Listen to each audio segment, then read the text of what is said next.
besoin de te reposer. Tu as besoin de te reposer. La semaine dernière, nous avions vu certaines choses et il y avait deux versets phares qui étaient comme des clés que je voudrais redévelopper un petit peu et creuser. J'aime creuser la parole de Dieu. C'est comme s'approcher d'un puits, aller puiser l'eau dans le fond du puits pour être rafraîchi. Et je prie ce matin que votre cœur soit rafraîchi, que vous puissiez être renouvelé et puissamment fortifié par le Saint-Esprit. Est-ce que vous êtes d'accord pour ce programme? Ça va? Tu es d'accord, Abbas? Et continue avec les amen, hein? Moi ça me bénit. Hein? J'ai pas de problème avec ça. On avait fait une série sur le psaume 23, l'Éternel est mon berger, je ne manquerai de rien parce que il est Jéhovah Jireh, celui qui pourvoit à nos besoins. Il ne peut pas se renier parce que c'est dans son essence, c'est sa vie, c'est son être entier. Il est générosité, il est bonté, il est celui qui pourvoit, il ne peut pas faire autrement. Mais il est aussi celui qui nous donne sa paix et qui nous fait reposer dans de verts pâturages. Le verset suivant nous dit « Je ne manquerai de rien, il me fait reposer dans de verts pâturages, il me dirige près des eaux paisibles. » On avait vu que la fatigue, c'était vraiment un fléau, n'est-ce pas? C'est quelque chose qui touche beaucoup de gens, beaucoup de Français, et peut-être que vous allez vous sentir concernés ce matin. C'est un mal qui touche 58% des Français. On avait vu que pour la fatigue, qui représente, ou qui est présente depuis 6 ans ou plus, cela englobe 58% des Français qui sont fatigués, pour qui, je le répète, la fatigue est présente depuis 6 ans ou plus. Et c'est un mal, vraiment, qui se traduit de plusieurs façons. D'abord, il y a un sommeil non réparateur. 70% des Français déclarent aujourd'hui avoir des problèmes de sommeil. On est en train de le vivre, hein. Vraiment, hein, dans notre équipe, là, on frappe un mur en ce moment. Priez vraiment pour nous.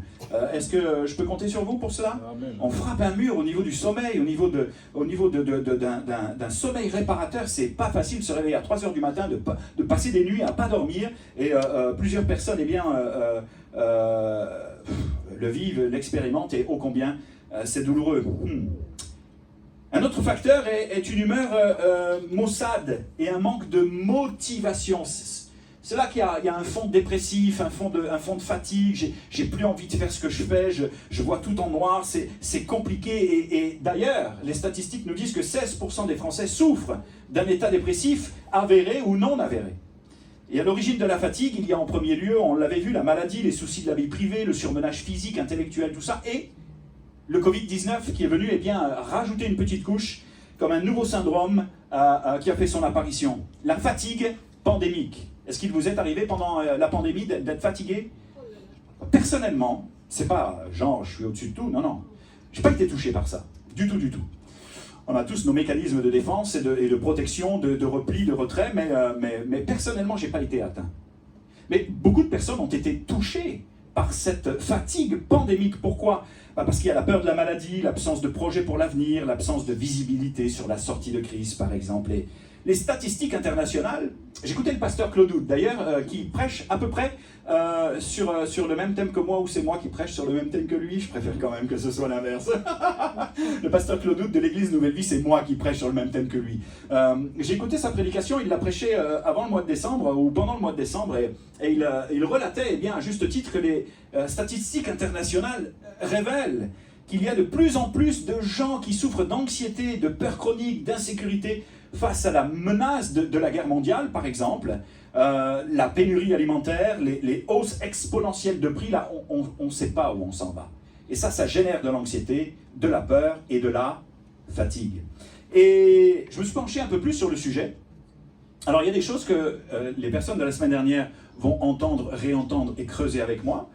Puis d'autres qui ne sont pas venus la semaine dernière, qui vont entendre ce que je vais prêcher donc pour la première fois. Et ça, là, je ne l'avais pas dit la semaine dernière. Je me suis penché sur un article très intéressant d'une chercheuse américaine, le docteur Sandra Dalton-Smith, qui propose que pour bien se reposer, recharger les batteries efficacement, il faut d'abord savoir quelle est la source de la fatigue. Vous étiez, vous, déjà intéressé à cela? je suis fatigué, je ne comprends pas pourquoi, mais je continue à toffer, comme on dit au Québec, je continue à rouler, je continue à avancer. Au fond, je ne sais pas trop pourquoi je suis fatigué. Et elle a identifié bien 7 types de repos qui peuvent nous aider à mettre fin à notre épuisement. Est-ce que vous êtes prêts à embarquer pour cela? Ça va? Ok, on y va? Le repos physique pour restaurer son corps. Bon, c'est la première cause de fatigue, la fatigue physique. Vous avez fait du sport, ça, vous êtes fatigué, tout ça.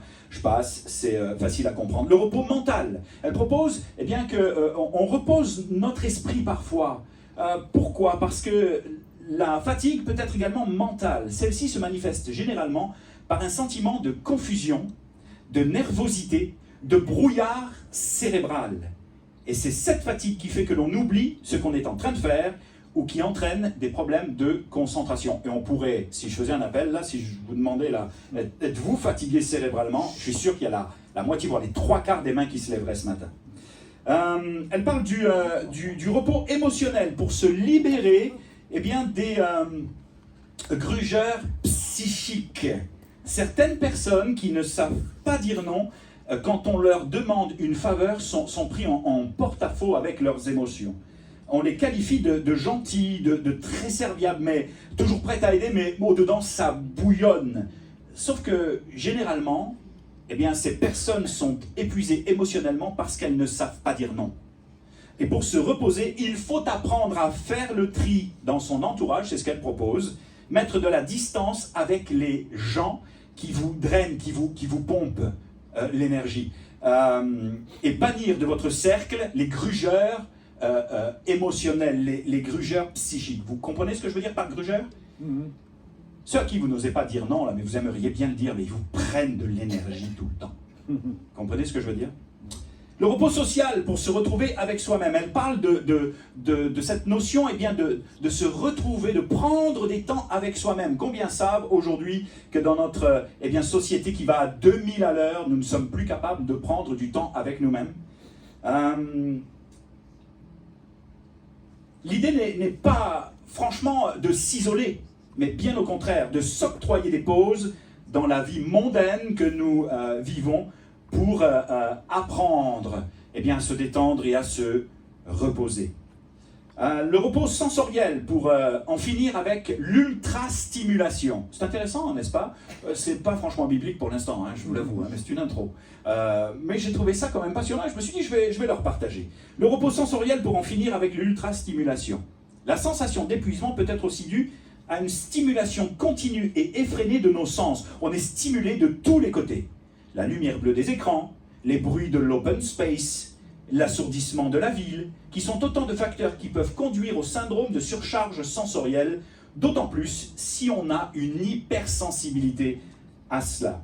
Pour y remédier, pensez à vous extraire de ce chaos en fermant les yeux pendant quelques minutes au milieu de la journée, de prendre un petit temps de décontraction. Et moi là, je vous le dis là, prenez un petit temps de décontraction divine. Mettez de la louange, parlez en langue pour ceux qui sont baptisés du Saint-Esprit, fermez vos yeux, adorez-le et revenez à la réalité ensuite. Vous allez voir, ça va le faire. Vous allez être juste bénis. Le repos créatif pour remplir notre jauge de créativité. On peut aussi se sentir fatigué quand notre esprit n'arrive plus à se projeter ou à innover. C'est ce que le docteur appelle eh bien, la fatigue créative.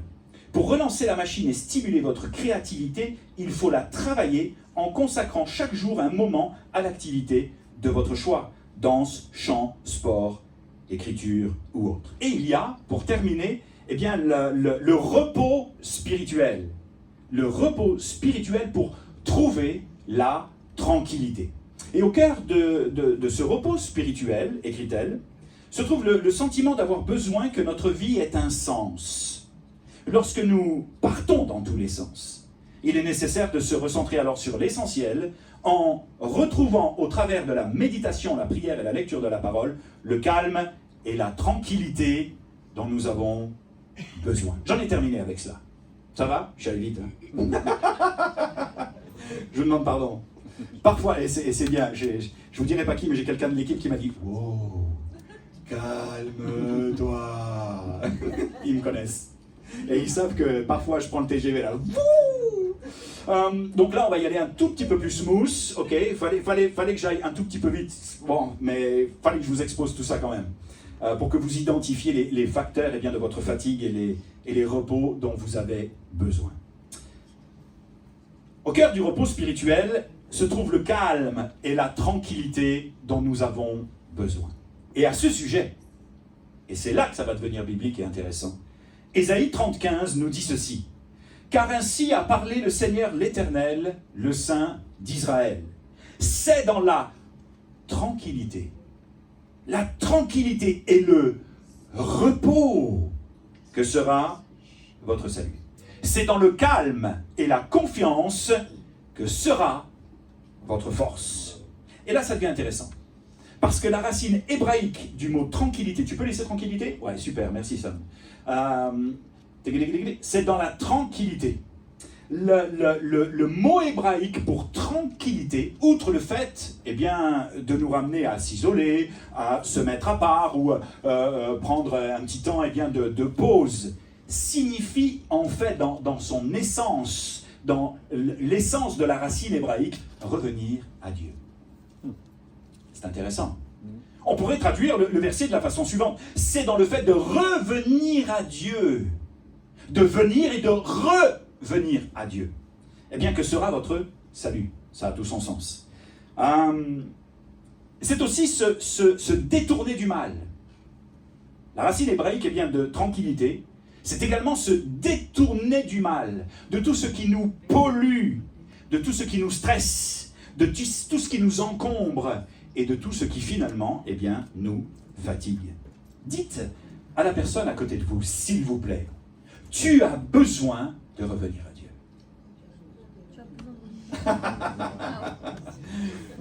Ouais. Et là, c'est pas juste les filles, là.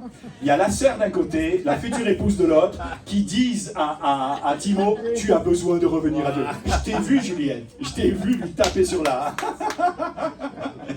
jambe. Tu as besoin de revenir à Dieu. Tu as besoin de revenir à Dieu parce qu'en venant à Dieu et en revenant à Dieu, alors tu vas entrer dans une nouvelle dynamique. Tu vas être renouvelé, fortifié, et c'est là que sera, eh bien, pour ta vie, le véritable repos, que tu vas expérimenter le véritable repos. On comprend mieux donc l'invitation de Jésus lorsqu'il dira à la foule en Matthieu 11, 28, « Venez à moi, vous tous qui êtes fatigués et chargés. » Venez à moi. Il est le Fils de Dieu. Qui de mieux que Jésus pour inviter la foule à venir à lui, à revenir à lui, à revenir à Dieu. Et prenez sur vous mon joug et recevez mes instructions, car je suis doux et humble de cœur, et vous trouverez du repos pour vos âmes. Et nous avions vu ce verset la semaine dernière comme étant le deuxième verset qui eh bien, nous donnait une clé pour sortir de la fatigue. Tout cela, bien sûr, sur le fondement de la foi. Et je l'ai appelé l'échange, la semaine dernière, l'échange gagnant-gagnant, dans l'idée que nous n'avons rien à perdre à venir à Jésus.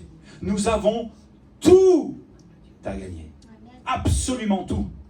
Tu lui donnes ton fardeau, tes soucis, ta peine, ta culpabilité, tes tracas, ta honte, ton péché, ta déprime, tes blessures, ta maladie, ton stress, tes combats, et en échange, il va poser sur toi son vêtement de grâce.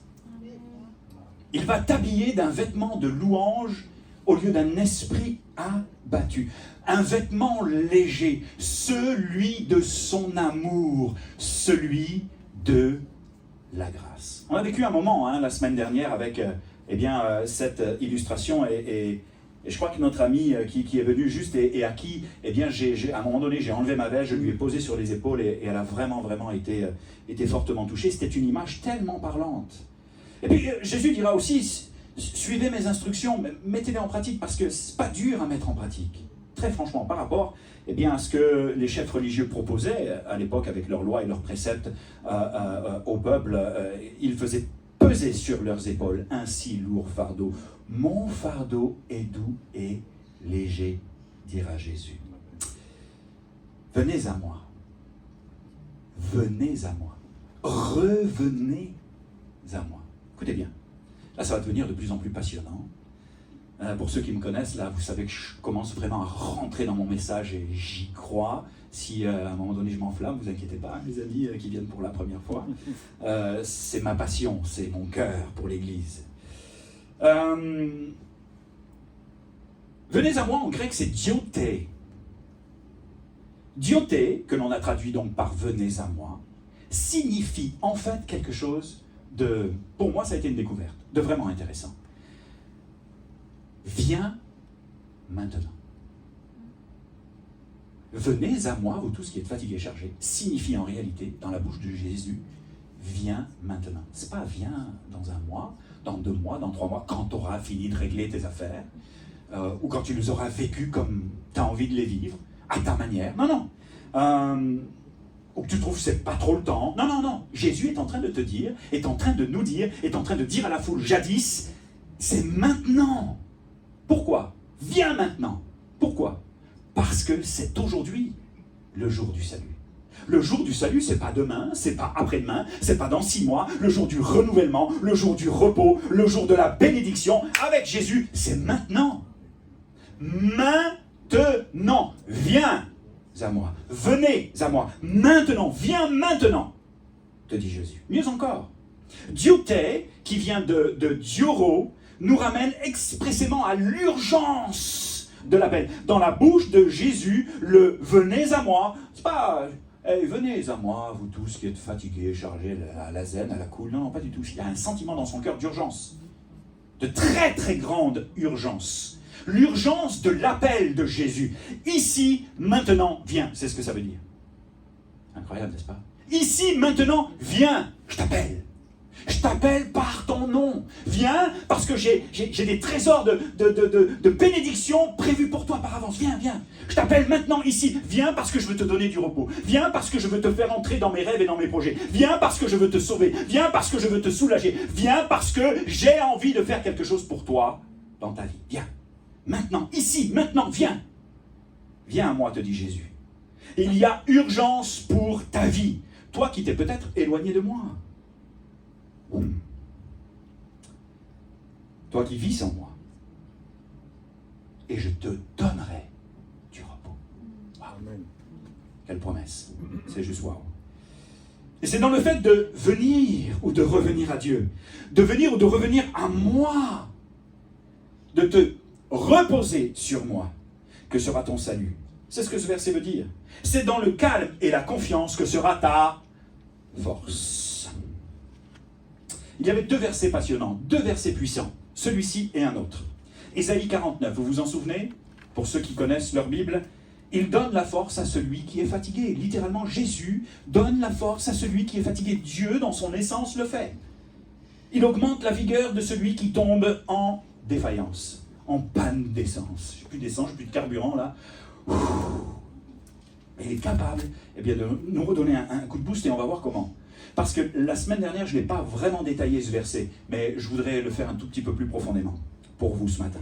Les adolescents, ça c'est la mauvaise nouvelle, se fatiguent et se lassent. Sam, j'espère que tu n'es pas un adolescent qui se fatigue et qui se lasse, mais que tu es un adolescent vaillant.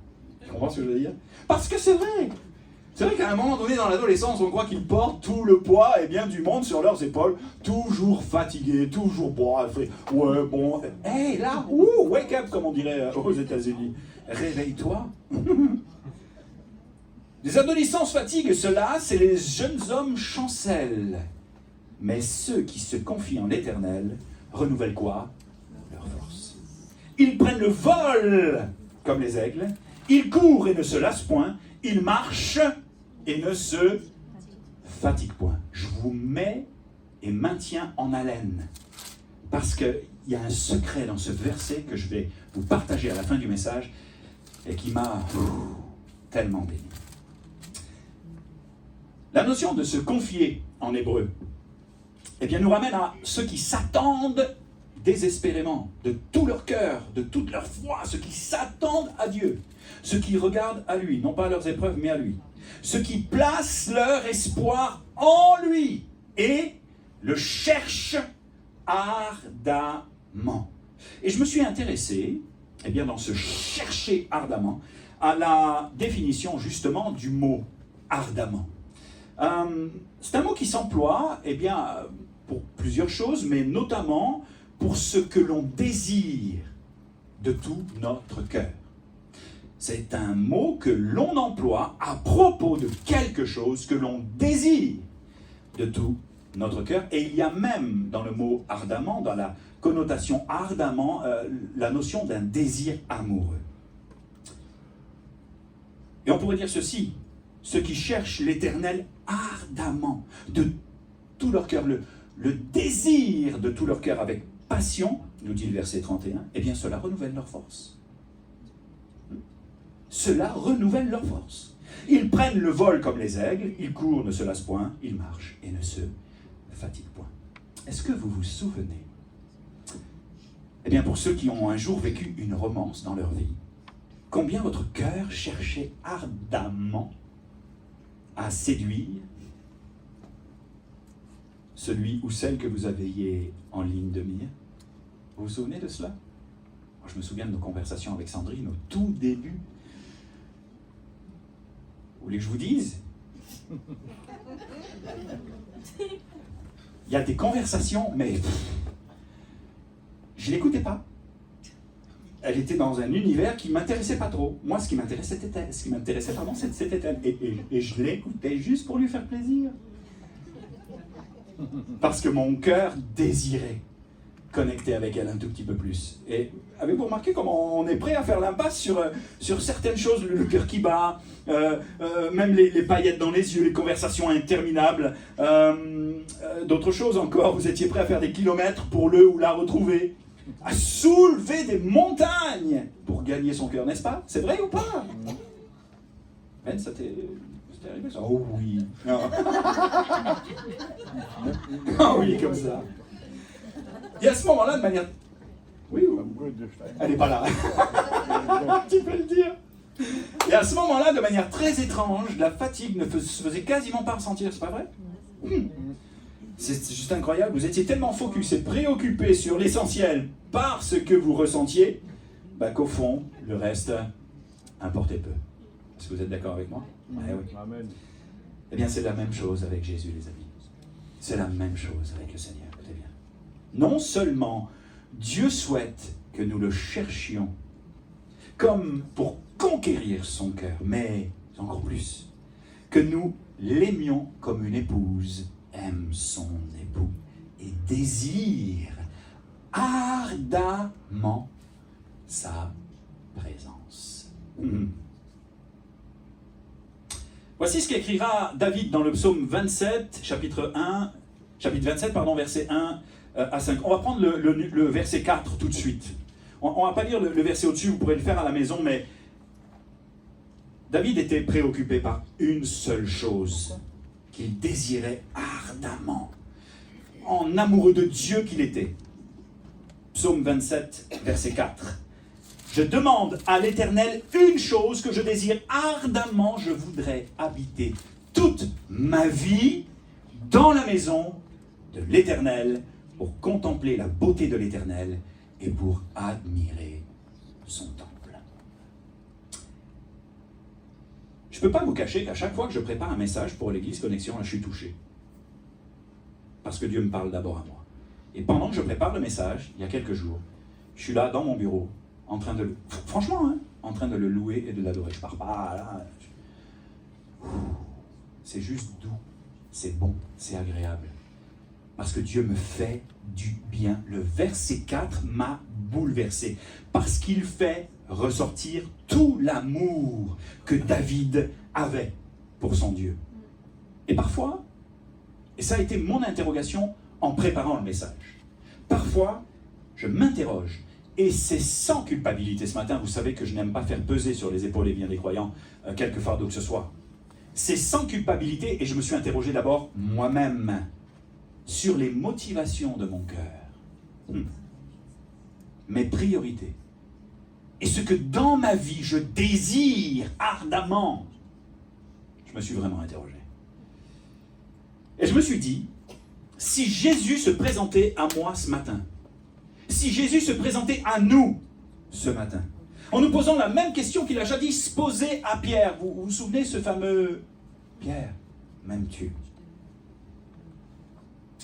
Que répondrions-nous?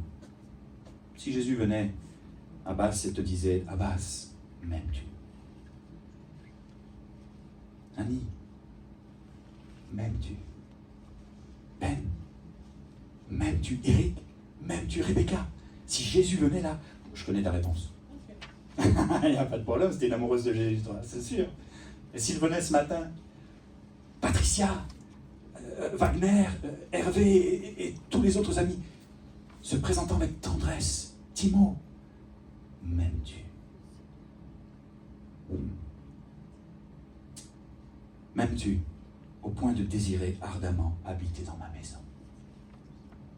M'aimes-tu au point de désirer ardemment ma présence? M'aimes-tu au point de me chercher ardemment afin d'entrer dans mon repos?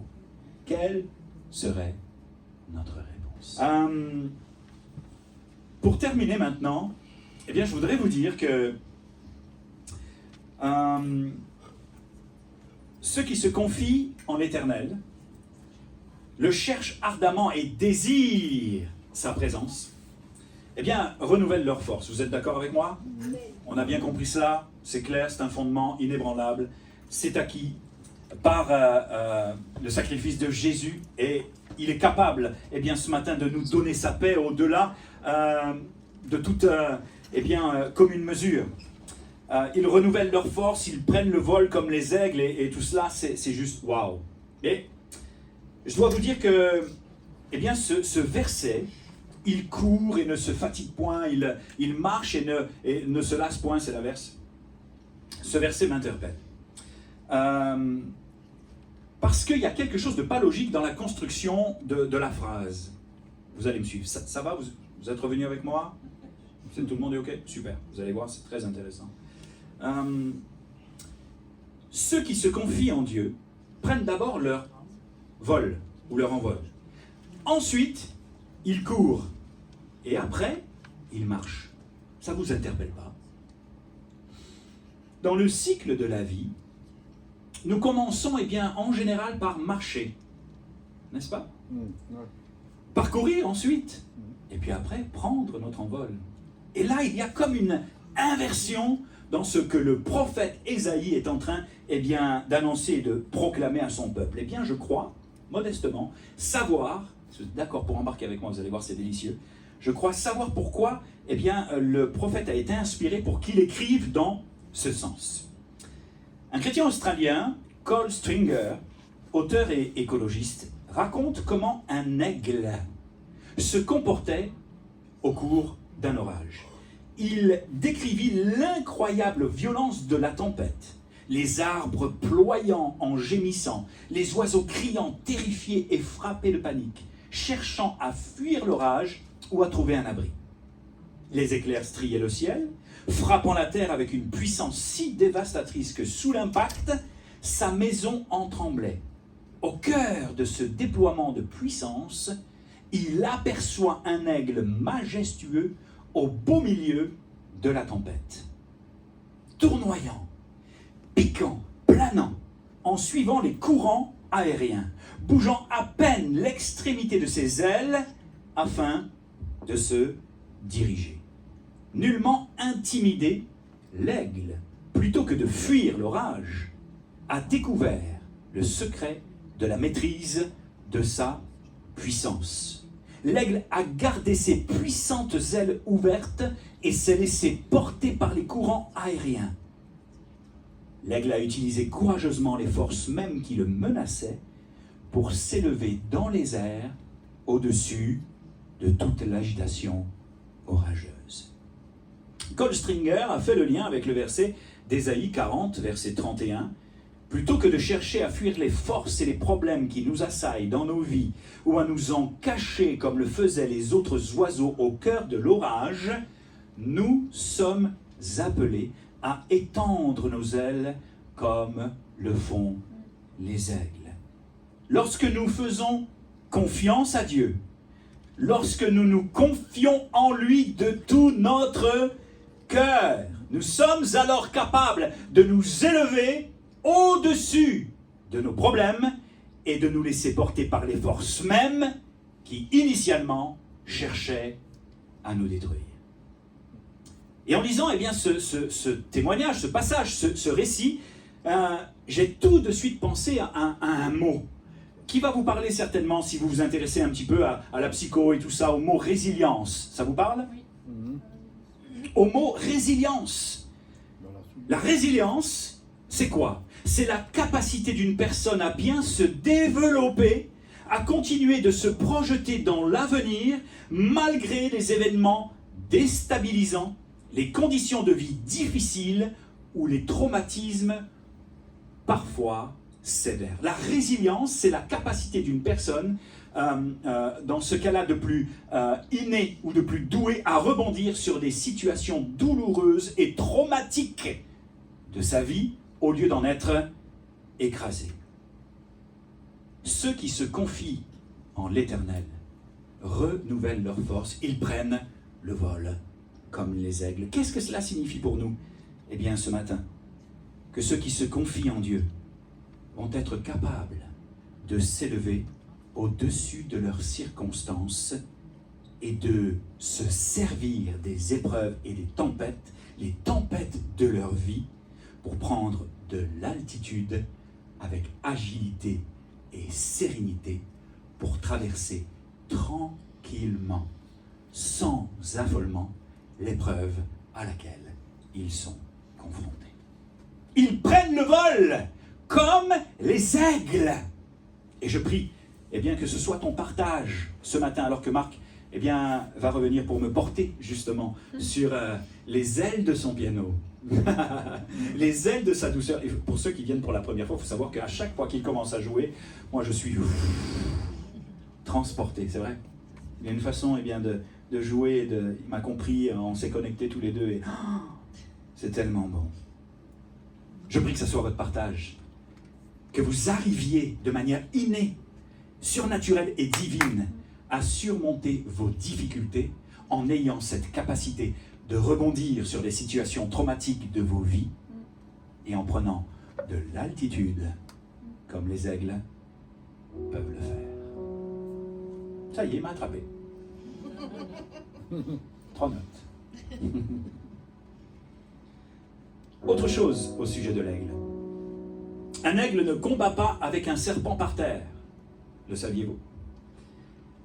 Il le saisit et l'amène dans un autre champ de bataille, le ciel. Après l'avoir transporté vers le haut, tout haut, il le lâche vers le sol. Pourquoi? Parce que le serpent ne peut rien faire là-haut. Sa force, elle est là, par terre. Il n'a plus aucun équilibre ni pouvoir dans l'air. Qu'est-ce que cela signifie? Il y a une leçon, plusieurs leçons, avec cette image de l'aigle qui est également prophétique, comme le disait Sandrine hier. Il est souvent inutile, chers amis, de combattre sur le terrain de l'ennemi. Très franchement, là, inutile. À moins que le Seigneur vous y conduise. Et lorsque le serpent, comme me disait Sandrine hier, t'a attrapé, lorsqu'il t'a comme chopé, lorsqu'il te tient, lorsqu'il t'a mordu, lorsque tu es en proie à la blessure du serpent, aux attaques sournoises du serpent, à la douleur, au tourment, à la tentation, ou que tu as cédé au péché, réfugie-toi en Dieu. Confie-toi en lui. Prends de la hauteur dans sa présence. Elle est belle l'analogie, n'est-ce pas? Prends de la hauteur dans sa présence. Élève ton âme jusqu'au ciel pour que ce qui te tient finisse par lâcher prise. Le psaume 36,5 nous dit: recommande ton sort, recommande ta vie à l'Éternel, mets en lui ta confiance, prends de la hauteur avec lui dans sa présence, désire sa présence ardemment, passe du temps avec lui, confie-toi en lui, cherche-le ardemment. Et et le serpent va finir par lâcher. Dans le nom de Jésus. L'ennemi de ton âme, je le déclare, n'a ni pouvoir ni équilibre dans sa présence. Ceux qui courent, ceux qui le cherchent ardemment, finissent par vivre quelque chose inéluctablement dans sa présence. Et ce qui est incroyable, c'est que, eh bien, on passe de l'aigle à ceux qui courent. Vous me suivez toujours? On a pris de la hauteur dans sa présence. Et maintenant que nous voici redescendus sur terre et on court sur le chemin de la vie. Ils ne se lassent pas, ceux qui courent. C'est étonnant parce qu'on passe de l'aigle à ceux qui courent. Et pour moi, ce sont ceux qui sont conscients, eh bien, que la vie avec Dieu est une course de fond. Et malgré le dur labeur, les combats, les épreuves, les détresses, les pressions et la distance à parcourir, la longueur du parcours, parfois, avouons-le, c'est pas facile. Ils ne se découragent pas. Il y a des gens qui sont doués pour rebondir sur les situations traumatiques et difficiles de leur vie. Mais il y a des gens qui sont inéluctablement habités par cette force, par ce courage de... Je ne lâcherai pas pour mon fils. Je ne lâcherai pas pour mon épouse. Je ne lâcherai pas pour mon église. Je ne lâcherai pas pour ma famille. Je ne lâcherai pas. Même si c'est long, même si c'est difficile, même si je dois encore en baver, je vais continuer la course. Et je ne vais pas me décourager. Je ne vais pas me lasser. Je ne vais pas me laisser faire non plus. Parfois, il y en a qui tombent en chemin, mais que Dieu relève. Ça fait partie de l'école de la vie et de l'école, eh bien, je dirais, du Saint-Esprit.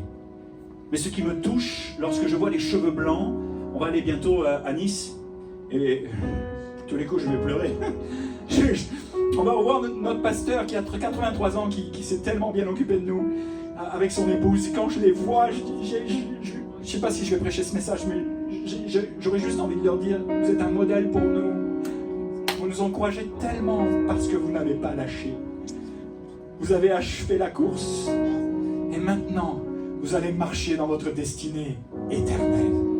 On passe du ciel à la course. La vie chrétienne est une course. L'apôtre Paul le dira dans l'épître aux Corinthiens, 2 Corinthiens chapitre 11 verset 24. Tu l'as probablement pas, ça me laisse. C'est pas grave. 5 fois j'ai reçu des Juifs, 40 coups moins 1. 3 fois j'ai été battu de verge. 1 fois j'ai été lapidé. 3 fois j'ai fait naufrage. J'ai passé 1 jour et 1 nuit dans l'abîme. Écoutez là, juste 2 choses. Moi là, je me serais déjà peut-être découragé. Vous comprenez ce que je veux dire là? Ce qu'il a souffert. J'ai été dans le travail et dans la peine, exposé à de nombreuses veilles, à la faim, à la soif, à des jeûnes multipliés, au froid et à la nudité. Sans parler d'autre chose, je suis assiégé chaque jour par les soucis que me donnent toutes les églises qu'il a implantées. Et pourtant, il dira à Timothée, j'ai combattu le bon combat.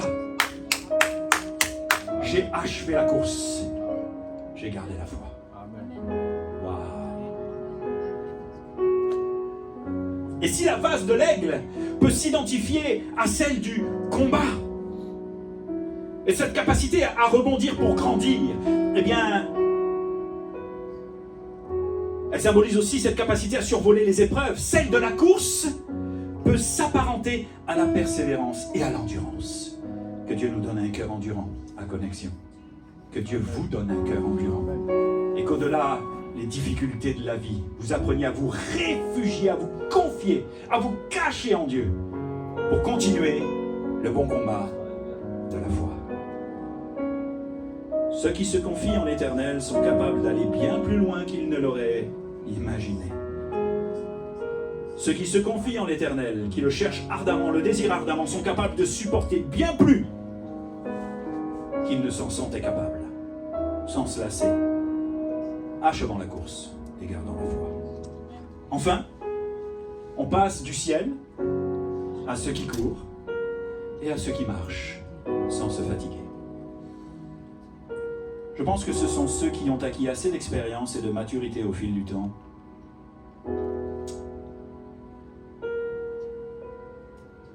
qui ont tout traversé, tout enduré, tout expérimenté. Et malgré cela, ils sont encore en vie. Marcher en hébreu, c'est vivre. Ceux qui marchent vers leur destinée éternelle. Comme je le disais pour notre couple pastoral avec Sandrine, sont des modèles de foi parce qu'ils ne se sont pas laissés abattre par la fatigue. C'est juste incroyable. Ils connaissent le Dieu qui renouvelle les forces. Ils marchent vers leur destinée éternelle. Et j'ai appelé cette période de la vie le repos bien mérité du guerrier, où Dieu va les prendre par la main et les amener jusque dans sa présence pour l'éternité.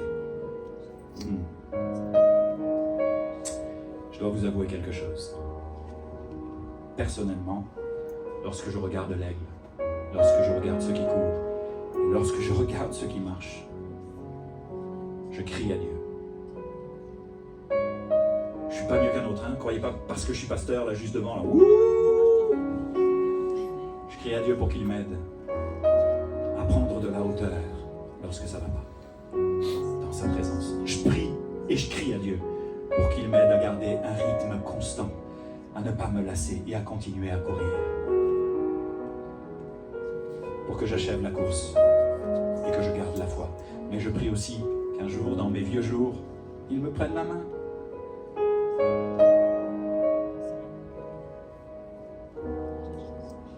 Et qu'il me dise: bon et fidèle serviteur, entre dans le repos de ton maître. Au fond,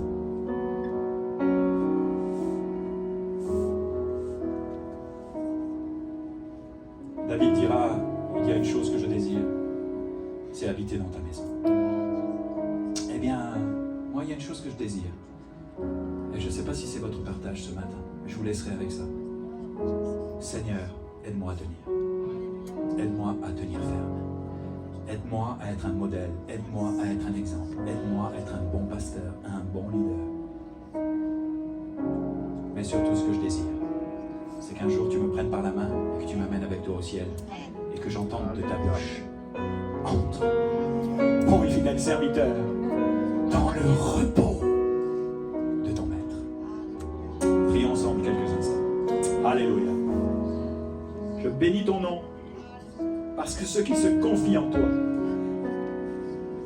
ceux qui se réfugient en toi, ceux qui te cherchent ardemment, ils te désirent ardemment, renouvellent leur force, ils prennent le vol comme des aigles. Je prie que tu nous enseignes et que tu nous apprennes l'art, Seigneur, de la résilience en toi. L'art de savoir rebondir sur les situations tellement dures de nos vies, pour ne pas nous laisser écraser par celles-ci, mais pour prendre de la hauteur dans ta présence. Aide-nous, Seigneur, à prendre du temps avec toi, de la hauteur avec toi, à surmonter, à survoler les difficultés de nos vies, pour ne pas voir les problèmes, mais voir la solution et les bénédictions qui en découlent, dans le nom de Jésus. Et lorsque nous sommes mordus par le serpent, pris par le serpent, aide-nous à prendre aussi de la hauteur avec toi, afin que dans ta présence, l'ennemi lâche prise au nom de Jésus. Dans cette course qu'est la vie chrétienne, Seigneur, aide-nous à garder un pas constant, une foulée constante. Au-delà des oppositions, des combats, des luttes, des déceptions, des tristesses et des joies. Seigneur, donne-nous de ne pas nous décourager, nous lasser, de garder la foi, de combattre le bon combat. Et lorsque nous aurons cheminé avec tout cela dans les vieux jours de nos vies, j'espère pouvoir dire: je marche avec autant de joie, sans être fatigué d'être un chrétien épuisé, marchant vers notre et ma destinée.